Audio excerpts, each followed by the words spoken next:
Hello, everyone, and welcome to our Wednesday edition of the Orange and Brown Talk podcast. Dan Labbe here with Mary Kay Cabot and Ashley Bastock. We've got a few things that we want to get to here today on the pod. We're going to look at some of the core player posts that we've been working on, but I want to start here. We saw our list of Defensive Player of the Year candidates that came out today. Myles Garrett is not on the list. It is Micah Parsons, it is Nick Bosa, and it is Chris Jones of the Kansas City Chiefs. So Myles Garrett, not a finalist for the Defensive Player of the Year award. I'm sure he got a fair amount of votes. I'm sure if they expanded this out to top 5, he's probably on that list, but not enough to be one of the finalists. Mary Kay, I guess just what was your reaction here? Is it like egregious that he's not a finalist, or can you look at this list of finalists and say, okay, I guess I understand why he wasn't ahead of these 3 players? You know what? I actually think it is kind of egregious. I'm writing about this right now, and I've been working on, going over statistics and comparing him to the other players and trying to sort of sort through this. And I think it's actually the top 3. I'd have to look again real quick, or maybe you could look at that real quick, Dan, the explanation for the voting. I think it was the top 3 for everything except for MVP, but maybe I have that wrong. But last year, if you recall, he didn't get any votes. There are 50 voters, and he didn't get any. Now, a little bit more understandable, I think, last year, because TJ Watt got 42 votes out of the 50. And TJ Watt deserved 42 votes out of 50. But there is a world in which, for the second straight year, Myles might not have gotten much love or attention for this award. And I do think that this year, based on the other players, that he deserved to be right in there and at least one of the 3 finalists. Maybe he knocks out Chris Jones. That's probably the one that I would say, okay, you deserve to be in there, perhaps ahead of Chris Jones. And I don't have, again, I'm writing about this today. I don't have all my numbers right in front of me right now, but he was, I think, tied in as the player most double teamed. He was tied with Aiden Hutchinson for that, according to ESPN Stats and Info. And he was first or second in pass rush win rate, say that fast 3 times. And he was tied for second in the NFL with 16 sacks. He was right up there with all of his pressures. And Pro Football Focus has him ranked as the number 1 edge rusher in the NFL. So if you put all those stats together, I don't see any reason why Myles Garrett should not be a finalist for NFL Defensive Player of the Year this year. Not necessarily that he needs to win it, but he should have been one of those 3 guys. Ashley, what do you think? I kind of have some thoughts too, but you go first.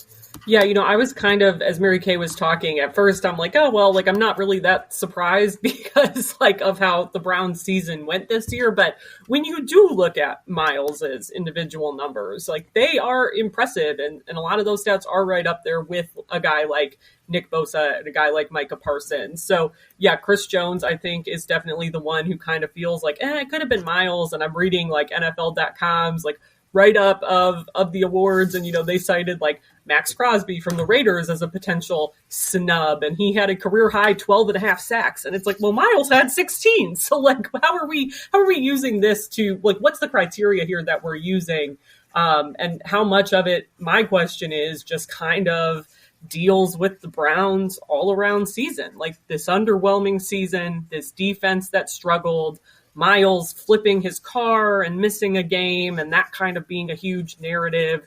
Obviously, all of the attention Deshaun Watson brought, the negative attention he brought to this organization. So I do wonder how much those factors, whether consciously or subconsciously, maybe impacted something like this. I think it's a fair question to ask. Yeah, so I agree that I certainly think Myles deserves to be in the discussion, but I think he's sort of penalized because of the performance of the team, right? It was a bad defense, and the team was bad, and he didn't play a lot of marquee games. He had some stuff kind of in the background with the car and getting benched and all of that. But also, I'll be honest, I guess I'm going to take the defend Chris Jones stance here. I'm having trouble figuring out which one of these three guys I would take off. Like, Myles Garrett could certainly be in the top three, and I wouldn't be like, whoa, well, that's not right. I think he could certainly be on this list, but at the same time, I guess I have trouble looking at this and saying, Myles is way better than this guy. I think Chris Jones has sort of become the dominant defensive tackle in football right now. And if they win on Sunday, it might be because of Chris Jones in part. So I don't know. I think Myles Garrett does get overlooked too much, though, in the discussion for just dominant edge rushers. I think too often I don't hear his name mentioned with people. I don't hear his name mentioned with TJ Watt and Max Crosby and the Bosas and whoever else you want to throw out there. I do feel, Mary Kay, like Myles becomes the forgotten man sometimes. And so while I'm not going to sit here and pound the table and say Myles Garrett needs to be in this top three, I also, if somebody said to me, no, Myles Garrett should be number two, I'd listen to that argument too, because I do think he's that good. Yeah, you're right. These guys are all deserving as well, but for the second straight year, for him to finish with 16 sacks and to get no votes last year whatsoever, and for him to be kind of left off this list, I think, like I said, to be the most double teamed and yet pass rush win rate leader at the same time, I think that has to account for something. And when you look at the fact that he didn't have any help from anybody else on the defensive line, the next leading sacker was Taven Bryan with 3. I think that shows you just how tough it is for him to accomplish his job and his role. I'd have to go back and look at Chris Jones, like forced fumble stats. He's probably got a fair amount of those, I would think. And I think that sometimes that hurts Myles, that he doesn't have a whole lot of, forced fumbles or, necessarily those bigger type of game-changing plays. So he does need to continue to make those plays that make the highlight reels all of the time. But I do think, Ashley's right in the fact that the team's performance, each of these last 2 years when he had 16 sacks, which were this year tied for second and last year third, each of these last 2 years, they didn't make the playoffs. Now, playoffs don't factor into these awards, but they do factor into what you think about a team and what you think about the players on a playoff team. And it's perception. And so until the Browns are really making a lot of noise for the playoffs and heralded as one of the best defenses in the NFL, he's not going to get the recognition that he deserves. Yeah, Ashley, I think that's sort of you're kind of right on that. This is like the team. Who cared about the Browns in December this year? Honestly, other than the Deshaun Watson storyline. So nobody's talking about him. Nobody's watching their games. They're not on national TV that much. They had that Saturday game against Baltimore that, to the rest of the nation was more of an inconvenience. Like, just get us to Miami, Buffalo. Why do we have to watch this game? So I think it's tough for Myles. Micah Parsons just played a playoff game. Nick Bosa and Chris Jones are going to play this weekend. And like Mary Kay said, that doesn't factor into the voting, the playoffs, but those guys were in the hunt. They were in the running, week 1 through 18, and people were really watching them closely. Yeah, and I think people like those guys, those teams, I think people are watching because of how good the teams are. Like, they're watching constantly. Like you're saying, Dan, I don't know how many people outside of Cleveland were that focused on the Browns this year. I don't think very many, unless you're a Browns fan, because in the first 11 games, you don't think they're going to be any good. And obviously their record ended up being 4-7. So weren't winning a lot. Weren't many of, like we said, those national TV games. And then, a lot of people outside of Cleveland, we know how unsavory they thought this Deshaun Watson decision is. So maybe, you've got some extra viewers because of curiosity and everything like that. But with how many people disagreed with the decision to bring him here, disagree with the idea of him playing this year, I don't think that there were a ton more eyeballs watching the Browns and watching Myles Garrett to your point, Dan, to the point that he gets underappreciated for some of these things he's doing and these stats that Mary Kay referenced, that people just aren't seeing that because they're not watching the Browns, so they're not going to vote for him for an award like this one, fairly or unfairly. And, Mary Kay, I think, too, for Myles, am I right? He does sort of get, I don't know if underrated is the right word. I do feel like he is underappreciated. Like we get to see him every week. But I just feel like nationally he really is underappreciated. Well, and you do have to wonder, and I have no idea because I haven't talked to any voters. I have reached out to a few, but I haven't really talked to any voters. But you have to wonder if the helmet incident is held against him, right? I mean, talk about a lasting image on national television. That was for all the world to see. And you just have to wonder if he's not still paying for that, for that incident. And, there could be something to it. No matter what, when you are voting for these awards, even when you are in Hall of Fame voting, right? Like I'm in Hall of Fame voting. But even when you're in those awards and you're not supposed to take into consideration off the field stuff, it's in the back of your mind in a lot of instances, right? Like it never impacted me voting for Terrell Owens. I always voted for him. I always felt that, that he should have been in the Hall of Fame right from the jump. But not everybody felt that way by any stretch of the imagination whatsoever. And I have to wonder if the helmet incident isn't hurting Myles in the court of public opinion. Yeah, that's a fair point too. I think that sticks a little bit in everyone's minds. You mentioned Chris Jones' stats. It's actually funny, like him and Myles, just raw counting stats have some of the same numbers. Now, Myles all came in one fewer game.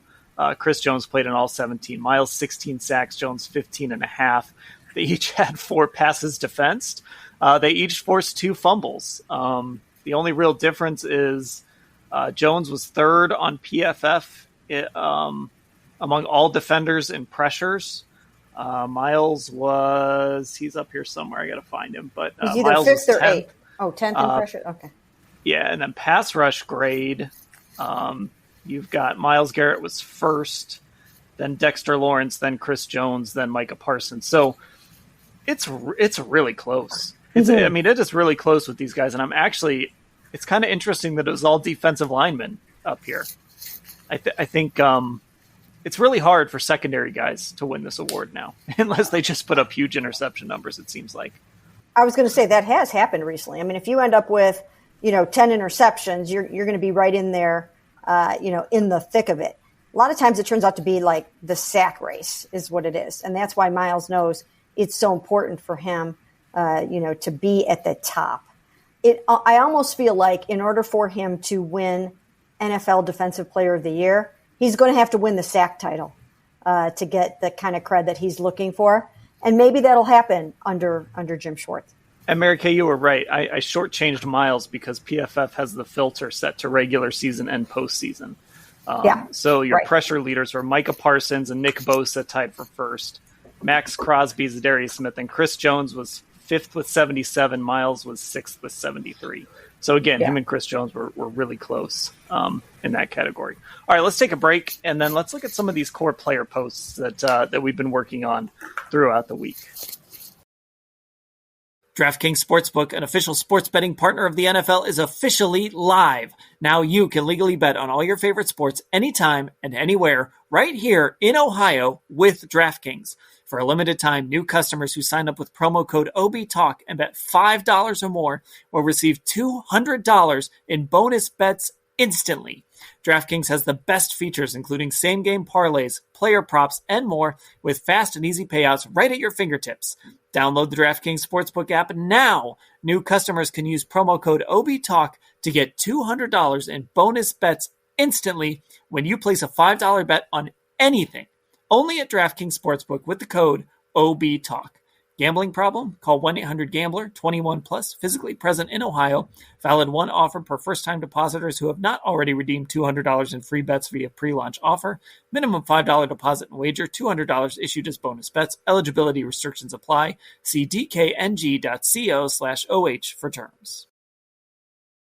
And welcome back to the Orange Brown Talk podcast. All right, so over the next couple of weeks here, we're going to be putting up posts about who are the Browns' core players. So me and Ashley have each put one up. Mary Kay's is coming on Thursday. So let's just start with the one that I posted. I made Denzel Ward the lone core player in the secondary just because, I mean, the Browns extended him. They gave him 5 years, $100.5 million. That makes you a core player. My question is, so I put Grant Delpit and Greg Newsome II in the potential core players, which I sort of qualified as these are the guys that are right on the fringe. They're maybe one good year away, one full season away from being a core player. Mary Kay, am I wrong? Should Greg Newsome or Grant Delpit have gone in that core player category? I think I would have put Greg Newsome in the core player category. When you take someone that high, you value them very, very highly. So in my mind, that's one of your core players. Anytime you're picked in the first round, I think you deserve that kind of status. Certainly they chose Grant Delpit to be a core player as well. But I think you're okay putting him in as a potential core player. You could make a case that he is a core player. You could make a case. But I think I would have put Greg Newsome in there based on his draft status and just kind of how they view him. Yeah, Ashley, I think some of this is going to come down to as we each do these posts, sort of how we define core player. Would you have put Newsome and or Delpit up there with Ward? Definitely not Grant. I still think he kind of turned some things around this year, and I think you saw more of what he can do, and I think he's going to thrive in a Jim Schwartz defense. But I think you still need to see more. I wasn't thinking, Greg was the interesting one, and I think I kind of fall in line with Mary Kay in terms of they did use a first round pick to get him. I think with Greg, the obvious question is the fact, can he create takeaways? He still doesn't have that first career interception, which I know just kills him, but I think that is going to be the difference maker. And if they're going to take him out of the slot and let him play more outside, which I think, he kind of admitted to wanting to do towards the end of the season on getaway day. So I do think that's going to be interesting for him, but I see you can definitely make an argument for him in core.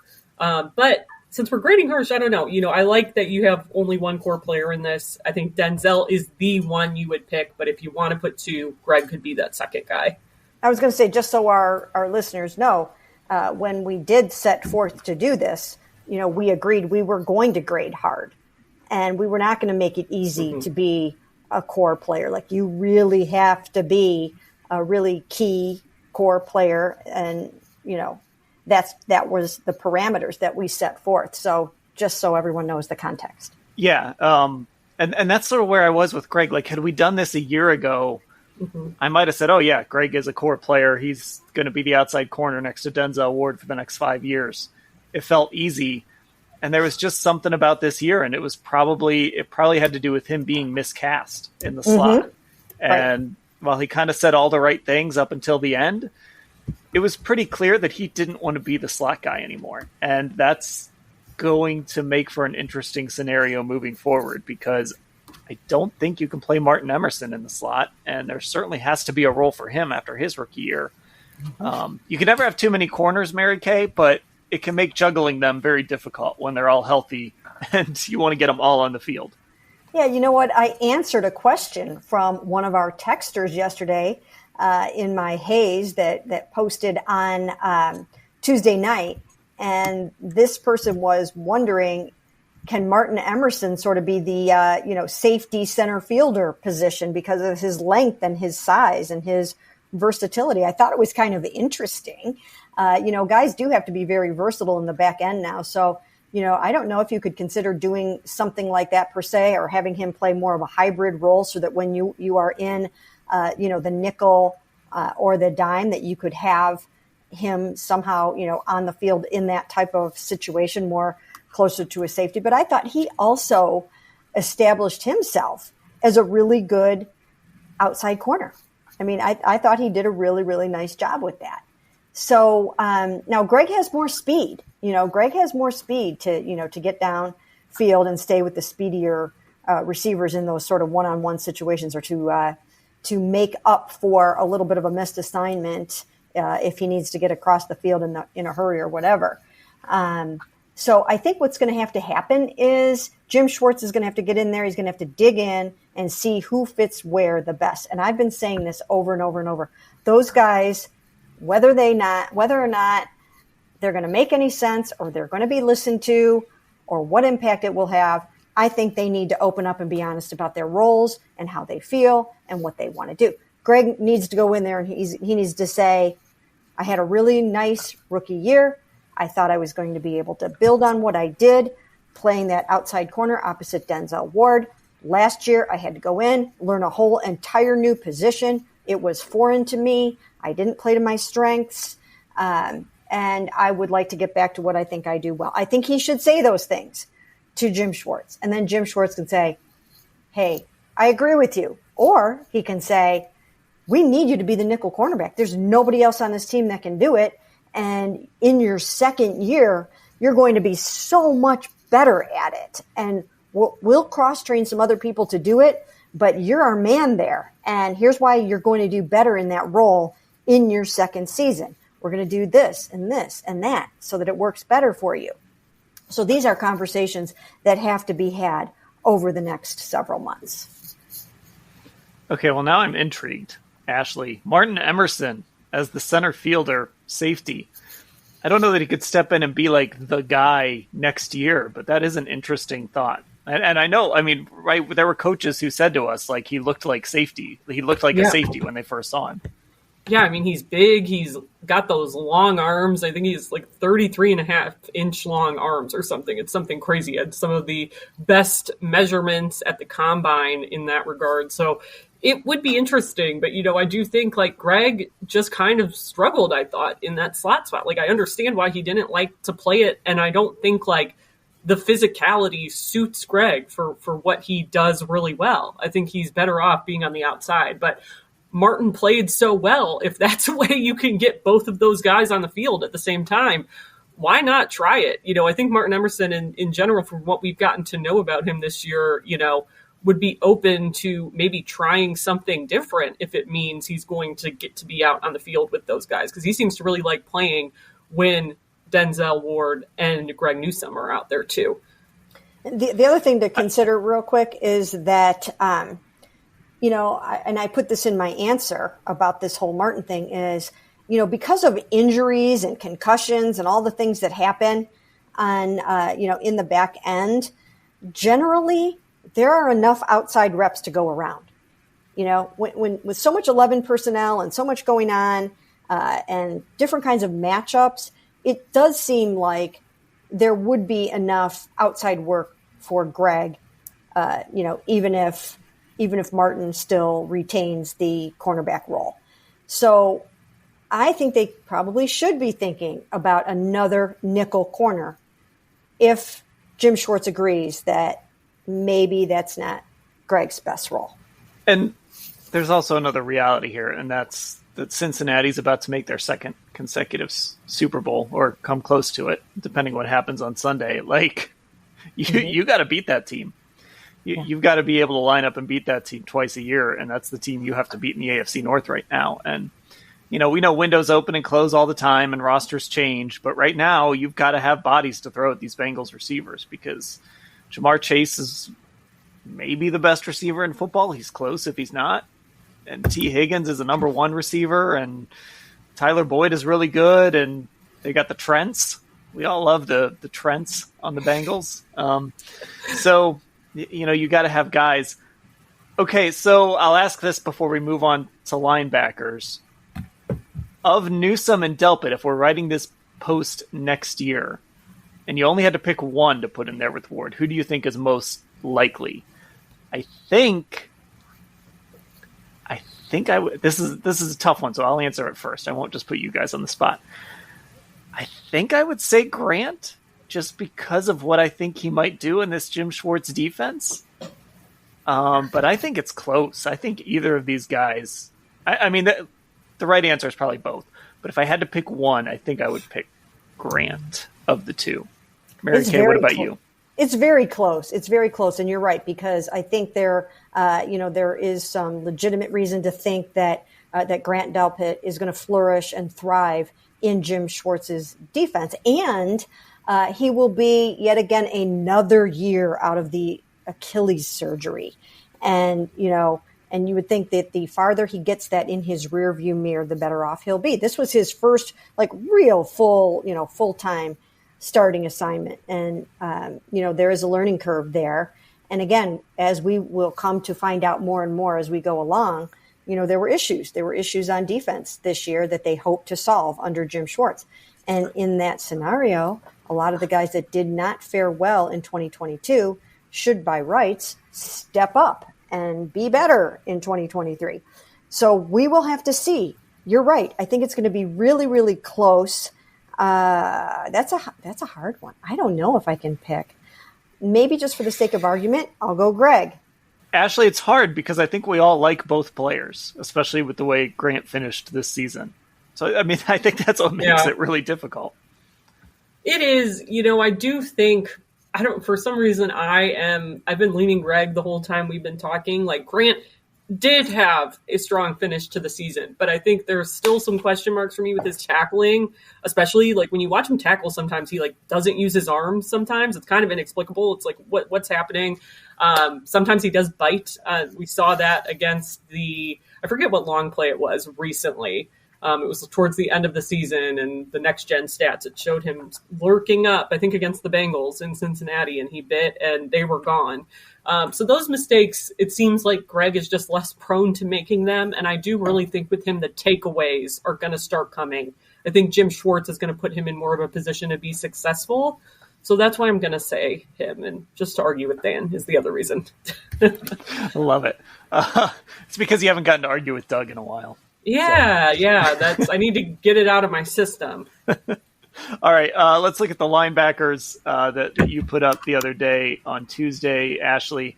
One core player in this group as well, and that was Jeremiah Owusu-Koramoah. You actually texted Mary Kay and me to kind of run this by us, and we both agreed that you have this one right. I mean, I think to me the only question with JOK, Mary Kay, is can he hold up? But actually, before you answer, I do want to ask you, Ashley, was it kind of easy to only have one, or did you kind of wrestle with anybody else? No, I didn't wrestle with anybody else. I was wrestling with, can we consider him a core player yet? And I think so, because of where he was drafted and when we've seen him play really well, where when we've seen him play, when he's been available and not been hurt, he's been pretty good. But when we were talking about grading these harshly and saying it's kind of core, no ifs, no questions, and I'm well, his injury and his injury history, his durability is kind of a question. So I'm can you make an argument that, hey, maybe this room is just filled with total guys who are on the bubble? But I do think given where he was drafted, given where he plays when he's healthy, when you're picking one guy, I do still think it's him. I really like his style of play. I think this is, Cleveland traded up to get him in a position they hadn't particularly valued under Andrew Berry up until that point, in terms of spending big bucks or giving out big, huge contracts or spending a lot of draft capital on. So I think this is the guy. And then you got a mix of kind of a mess down below him and figuring out if guys are going to be back and what they can do in that regard. But I think he's the one guy you can consider core, and there wasn't really anybody else I wrestled with putting up there just yet. Yeah, Mary Kay, I mean, do you have any questions about JOK outside of injuries? And I don't know, maybe injuries aren't a question for you with him. Well, not really, but I will tell you what, and I don't feel this way, but I heard DeQuell Jackson talking about him the other day. Did you guys see any of that? It was kind of interesting. It was on the Ultimate Cleveland Sports Show, and DeQuell, who knows, former Browns linebacker, of course, knows every single thing there is to know about the position, was saying that he doesn't even think that JOK is a linebacker. So I thought that was, interesting food for thought. But here's the thing. I agree that he's the only core linebacker that I would have put up there, in part because there are some injuries that we just don't know yet what's going to happen with some of these guys. I mean, there are guys that are right on the cusp.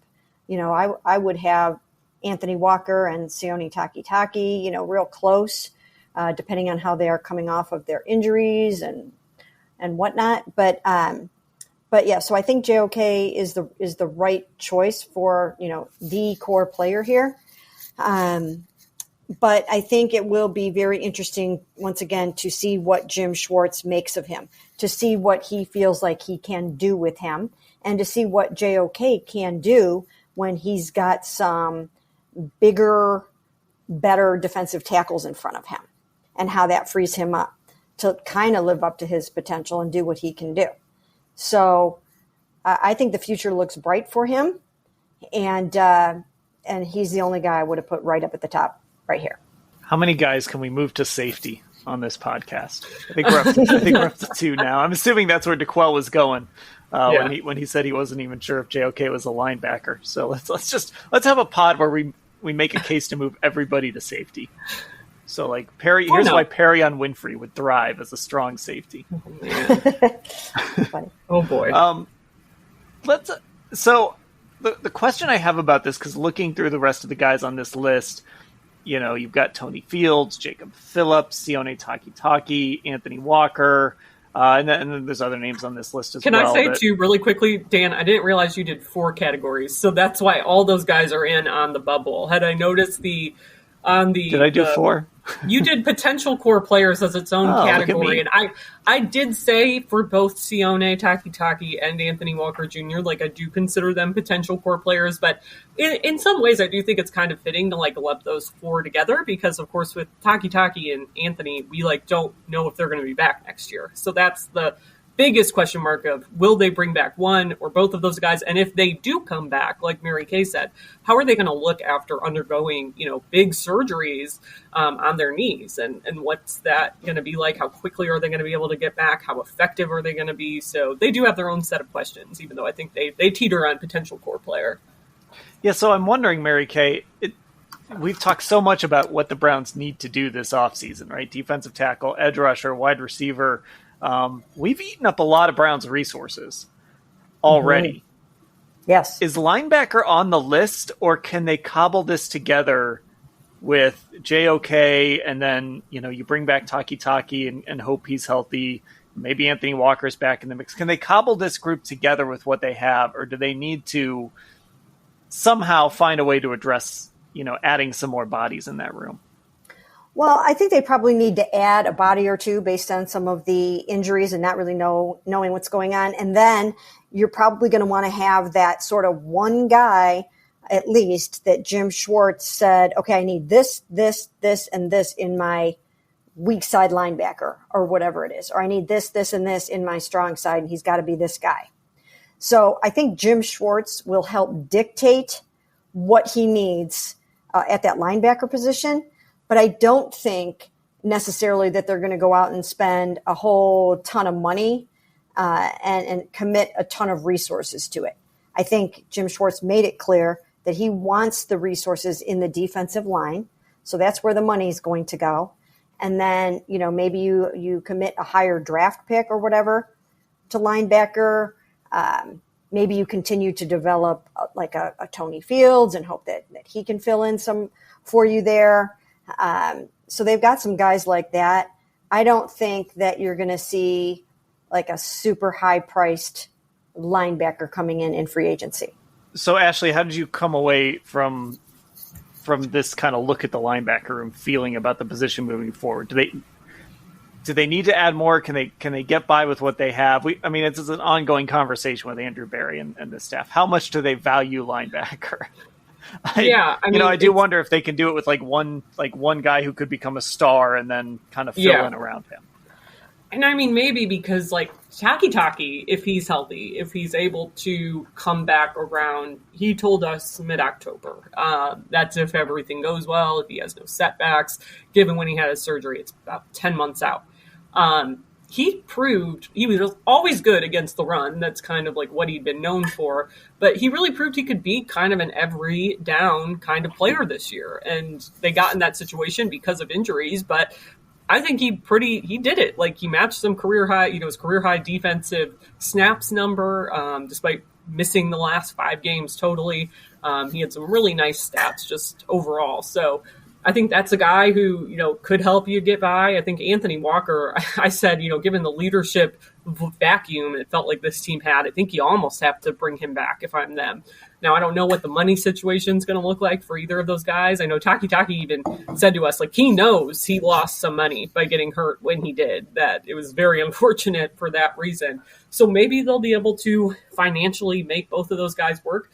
The one other guy I'm really interested to see what they do is if they try to bring back Reggie Ragland, because he was by far the biggest guy they had in this room. He's the only guy over 250, and I know Jim Schwartz isn't very stringent about how big a linebacker has to be, but he was pretty good in the small sample size he had with them. He's got a veteran presence to him, which could be helpful. You can get him on the cheap, so I don't know. Maybe you can get through kind of cobbling this together again, but I think it's just kind of depend on what's out there, and I think a lot hinges on what JOK is going to turn into. You're betting a lot on JOK if you kind of run it back essentially with this group and maybe only minor changes.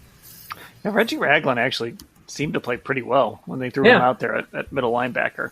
Again, you look at these playoff teams. I mean, San Francisco has really good linebackers. Cincinnati's linebackers maybe a little underrated. There's teams that have done some good things with that linebacker position. So we'll see how the Browns address that going into the offseason. All right, so those core player posts are going up on cleveland.com/Browns here over the next week and a half, 2 weeks. So make sure you check those out. That's also where you can become a Football Insider subscriber. Click that blue banner at the top of the page to get texts, a newsletter, and also get access to those stories if you've got that subscriber exclusive tag. Again, it's that blue banner at the top of the page at cleveland.com/Browns, and subscribe to our podcast on Apple Podcasts and Spotify. Mary Kay and Ashley are going to go to the Greater Cleveland Sports Awards. By the way, I once, one of the first real interviews I did in this business was at the Greater Cleveland Sports Awards. And I led it off by going up to Greg Gumbel. And as soon as we hit record on the camera, I called him Bryant. So that was tough. Oh, Dan. And to make matters worse, I got to go sit at cleveland.com, had a table for the actual show. And I went and sat at the table. And as the show was starting, Greg Gumbel, who was the host that year, goes up and starts his little monologue. And almost right at the beginning of the monologue, he says, I still get confused with my brother sometimes. Actually, right backstage just a few minutes ago, there was a guy who interviewed me and called me Bryant. And there I was sitting at the table. You made the speech. I did. Dan. I made the speech on the fly. That's a great that story. Would be one of those things. I know. Dan's filled with these great, amazing stories that no one has any idea about. I would, if something like that happened, most of them have to do with me being an idiot. No. Oh my gosh, I love that. That's funny. What were you going to say, Ashley? No, I would just, that kind of stuff, I would think about it for the next 25 years. Oh, I don't. I obviously am very clearly still thinking about it. Think about it. I don't even remember what year it was. It had to be 2006 or 2000. I don't know. But yeah, there we go. Me and Greg Gumbel. Is that why you're not going tonight, Dan? Tell the truth. Yeah, right. I'm still scarred. I have sports award PTSD. And by the way, the whole time before I went to interview him, I had to wait for him to say hi to some people. I'm thinking to myself, and this is why it happened. I'm thinking to myself, don't call him Bryant. And it was the first thing that came out of my mouth. It's like that great Joe Thomas interview that Mary Kay did, and Joe talked at length about how you can't just say, you can't say don't do something, because all your brain hears is do something. You should have listened to that interview beforehand. You should have built a time machine and listened to it. It came 15 years too late. Yep. All right. That'll do it. Mary Kay and Ashley, I will talk to both of you later. Sounds good.